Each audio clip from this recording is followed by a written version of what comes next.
Να πειρώ παρά να σ' αφήσω στο λεπτό. Κι αυτό κάτσε κάτω και βγάλε το σκασμό. Επέλεξες να μου την πεις στα ίσια. Ήρθε και σου δίδαξα ποια είναι η αλήθεια. Λοιπόν, τι έχεις να πεις μετά από αυτό? Έλα φίλε, κάτσε κάτω, βγάλε το σκασμό.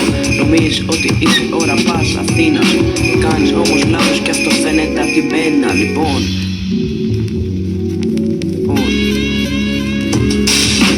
ένα ακόμα θα πω εγώ, άκουσε με λίγο.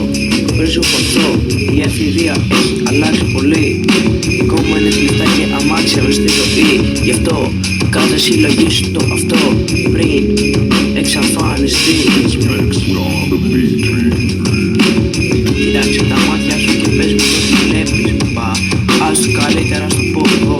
Ένα πέρατο σκοτάδι μέσα στο χαμό. Γι' αυτό προσπάθησα να το φτιάξεις όλο αυτό, γιατί είναι στο χέρι σου ρε φίλε όλο αυτό. Όμως κρίμα, πρέπει να στο πω, δεν είσαι μάγκας αν καπνείς ή αν πίνεις φου.